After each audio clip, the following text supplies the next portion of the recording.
모든 외국인 국가대표팀의 감독은 전 국민의 관심이 대상이 되고는 합니다. 그도 그럴 수밖에 없는 게 거금의 금액을 들여 오직 자국 대표팀의 성적 향상을 위해 외국인 감독을 들였는데 기대한 만큼 성적이 나오지 않는다면 짜증이 날 수밖에 없기 때문입니다. 하지만 기대한 만큼 성적을 거둔다면 대표팀 감독은 그 나라의 영웅 대우를 받기도 하는데요. 히딩크 감독이 아직도 한국인들에게 어떻게 기억되고 있는지 생각해보면 이 사실을 알 수 있습니다. 근데 여기 기대한 만큼 성적을 거두고도 웬갓 구설수에 시달리고 있는 감독이 있습니다. 바로 박항서 감독입니다. 우승을 몇 번 시켜줬는데 대체 뭐가 불만이라서 이렇게 가만 못 둬서 안달난 것일까요? 자세히 알아보겠습니다. 팩트TV 팩트체크.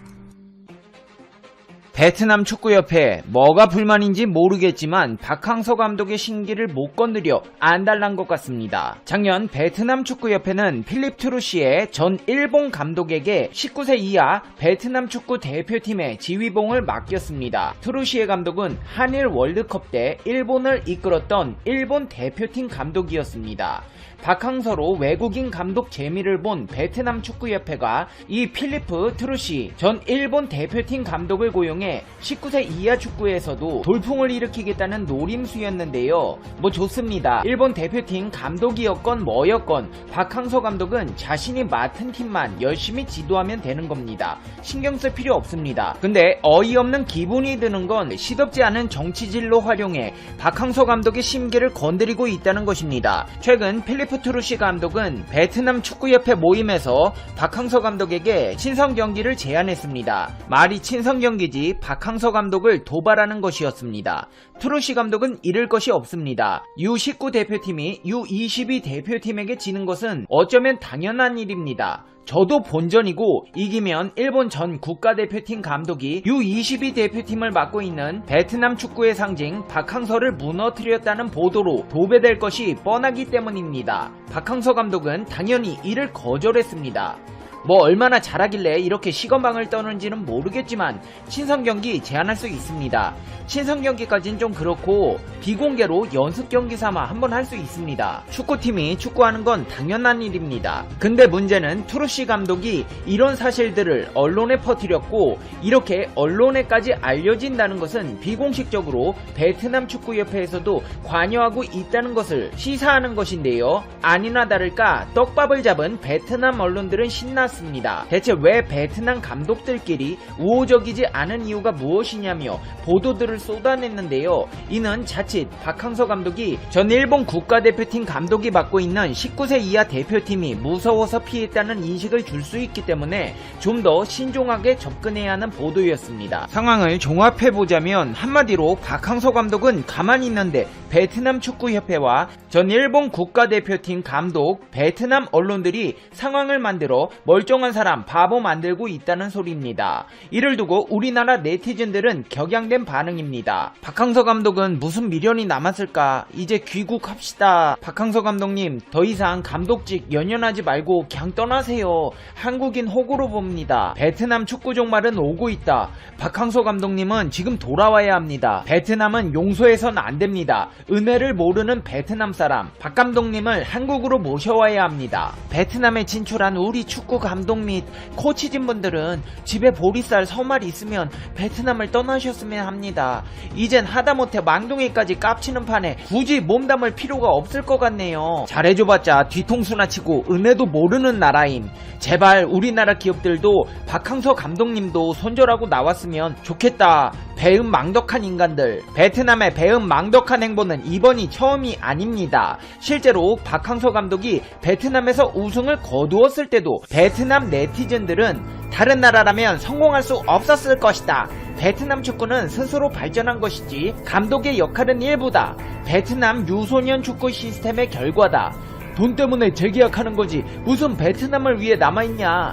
박항서 감독은 대부분의 커리어에서 실패를 경험했고 단지 베트남의 민족성과 일치했기 때문에 성공을 거뒀다. 고용주라면 직원을 뽑고 고를 권리가 있다. 다른 곳에서 실패한 감독, 단지 베트남에서 성공을 거두었을 뿐이라는 막말이 달리기도 했습니다. 심지어 베트남 언론들 아직도 연봉 가지고 왈가왈부하고 있습니다. 지금 보고 계신 기사는 VTC 뉴스라는 베트남 언론의 기사인데요. 여기 보시면 아직도 연봉 가지고 집요하게 이야기를 주저리 늘어놓고 있습니다. 더럽고 치사해서 그냥 안 하는 게 나을 정도입니다. 박항서 감독의 연봉 인하 요구 여론은 지난 4월부터 줄기차게 이어져 왔습니다. 베트남 매체 베트남넷은 코로나19 팬데믹으로 인해 전세계 많은 팀들이 긴축 재정을 보이고 있다. 박항서 감독의 연봉도 예외일 수 없다.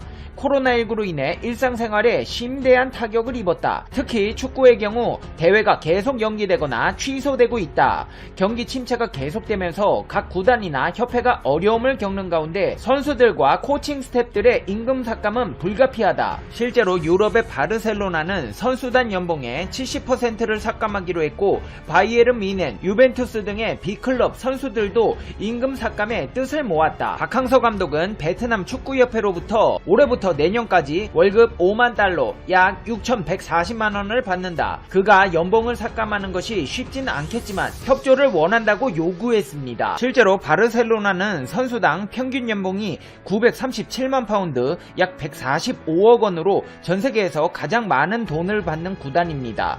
메시의 경우 한 달에 108억 원을 받고 있습니다.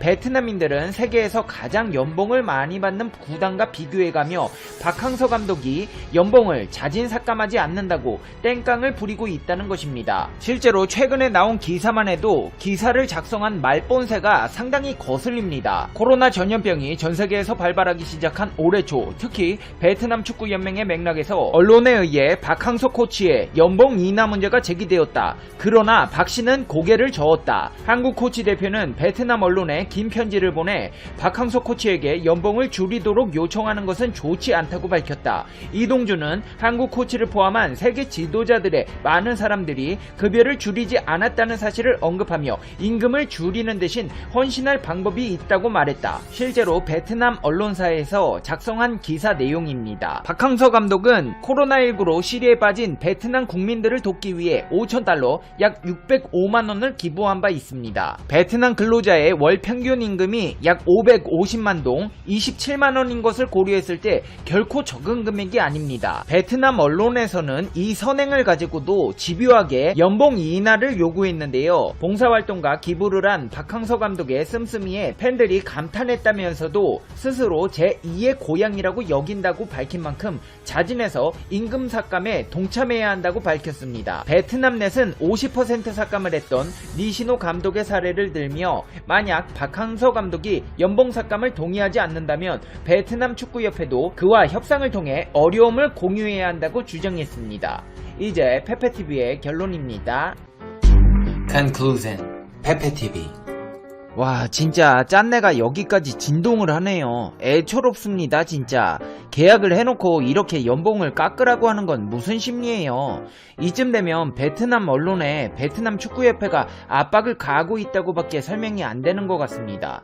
우승할 때는 베트남의 아버지다 뭐 형제의 나라다 아주 그냥 있는 말 없는 말 다 해가며 생쇼를 하더니만 한 푼이라도 더 깎아보겠다고 언론 플레이하는 베트남. 이제 국제 축구 경기 열릴 때 한 게임이라도 지면 대역죄인 취급하면서 먹튀 취급하고 몰아내지 못해 안달날 텐데 박항서 감독님께서는 과연 앞으로 어떤 선택을 하게 되실까요? 페페TV 시청자 여러분은 어떻게 생각하세요? 페페TV는 여러분의 생각이 궁금합니다. 댓글로 여러분의 생각을 남겨주세요. 그러면 여러분 오늘 하루도 행복한 하루 되세요. 당신은 소중하니까요. 다음 영상에서 봬요. 안녕.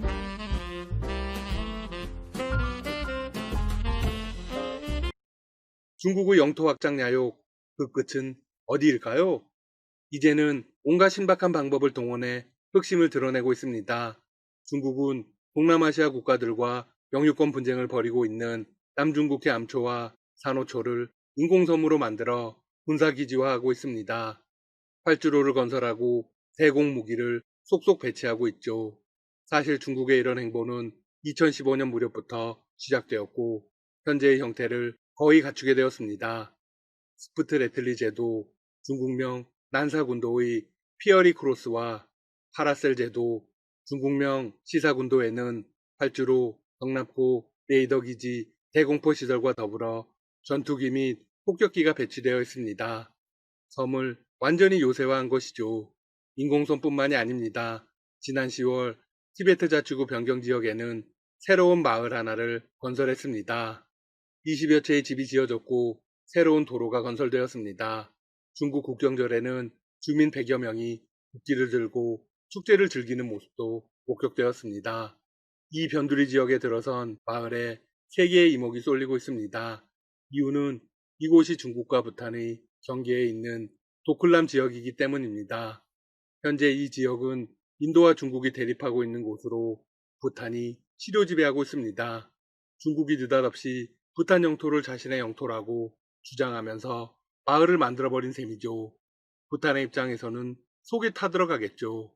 이 지역에서는 2017년 중국과 인도가 군사적으로 대치하기도 했습니다. 부탄은 인도와 밀접한 관계를 맺고 있는 나라입니다. 해당 소식이 전해지자 뉴욕타임즈를 포함한 미국의 언론들이 이런 분석을 내보냈습니다. 중국은 수년간 남쪽 바다에서 써왔던 방법을 히말라야로 고스란히 가져왔다. 네, 중국이 베트남, 필리핀 등 동남아시아 국가들과 영유권 다툼 중인 남중국해 지역에 무작정 인공섬을 건설한 방식과 완전히 같다는 의미입니다. 뉴욕타임스는 이런 분석도 내보냈습니다.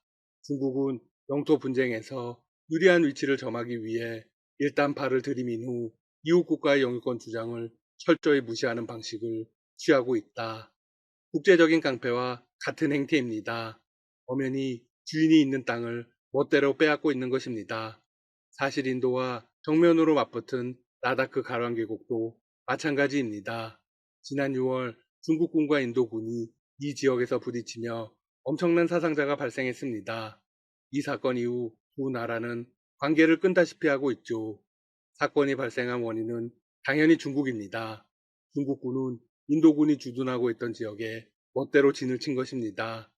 뉴욕타임즈는 지난 1년 동안 중국은 많은 이웃 국가들에 대해 공격적인 행보를 취해왔다며 외교적 갈등에도 이런 행보를 보이는 건 시진핑 주석의 야망을 보여주는 것이라고 분석했습니다. 바다에는 인공섬을, 산에는 마을을 건설하며 분쟁 지역을 점차 넓혀가는 것뿐만이 아닙니다. 중국은 최근 들어 부탄의 샤크탱 야생 동식물 보호구역도 내 땅이라고 주장하고 있습니다. 또한 히말라야 국경 지역을 따라 군사시설도 구축 중입니다. 군사시설은 물론 주민이 있는 마을까지 만든 이상 철수할 의지가 없다고 봐도 무방하다는 게 뉴욕타임즈의 최종적인 해석입니다. 이제 겨울입니다. 히말라야 국경은 특히나 혹독한 환경이죠. 중국은 추위를 이겨낼 수 있는 온갖 장비는 물론 고도가 높은 이 지역에서 군인들이 고산병에 걸리는 것을 막기 위해 산소를 따로 공급하고 있습니다. 중국은 국경 분쟁 지역 인근에서 대대적인 자원 개발도 하고 있습니다. 영유권 주장의 유리한 고지를 선점하면서 경제적 이익까지 얻으려고 하는 것이죠. 남중국해도 카피를 한 듯 똑같습니다. 건설한 인공섬에서 군사훈련을 하면서 자원개발도 함께하고 있죠. 하지만 중국의 이런 야욕이 물거품으로 돌아갈 수 있습니다. 우선 국제적인 비난을 감수하며 막대한 비용을 쏟아부은 인공섬 군사기지에 대한 내부 비판이 나오고 있습니다. 한 중국 언론은 군사기지들이 군사공격에 취약해 전쟁이 벌어지면 아무런 쓸모가 없을 것이라는 보도를 내보냈습니다. 보도를 한 곳이 미국이 아닌 자국 언론이라는 게 대박이네요. 중국의 해군 선박을 건조하는 한 기업에서 발간하는 해군과 상선이라는 잡지는 남중국해의 인공섬들이 외부 공격에 취약해 전투 임무에 별다른 기여를 하기 어렵다고 평가했습니다.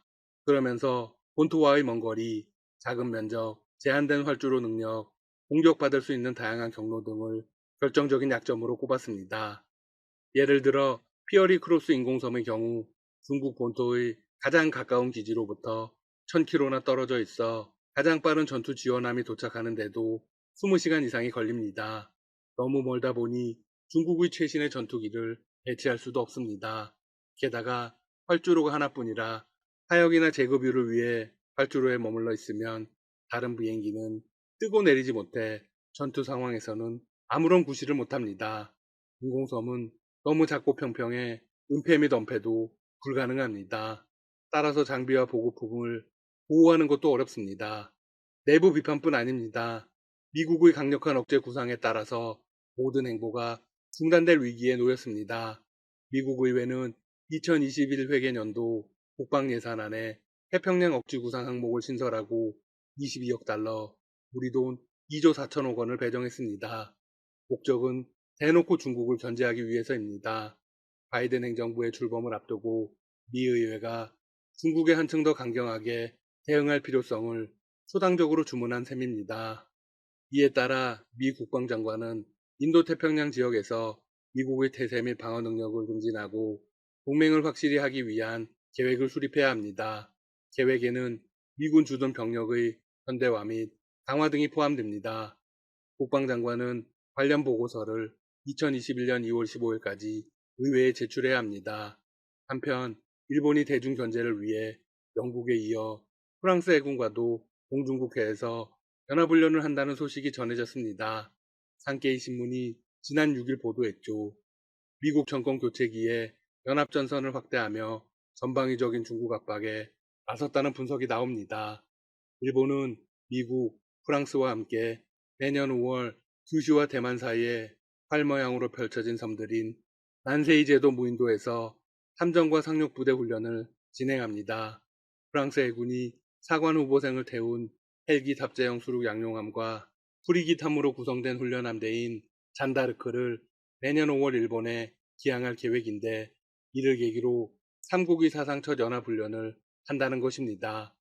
훈련은 당연히 중국을 겨냥한 것입니다. 난세이 제도에는 중국과 영유권 분쟁을 벌이는 센가쿠 열도가 포함되어 있습니다. 이 밖에도 교토통신은 일본이 내년 초 영국 최신의 항공모함 퀸 엘리자베스와도 난세이 제도 주변을 포함한 서태평양에서 주일 미군의 지원하에 자위대 미군과 합동훈련을 한다고 보도했습니다. 미국 이외의 국가의 항모 전단이 장기간 일본 인근에서 활동하는 건 이례적입니다. 그만큼 중국과의 군사적 대립이 극에 달한 것입니다. 지금까지 닥터시사TV였습니다. 여러분 시청해주셔서 감사합니다. 구독과 좋아요 부탁드립니다.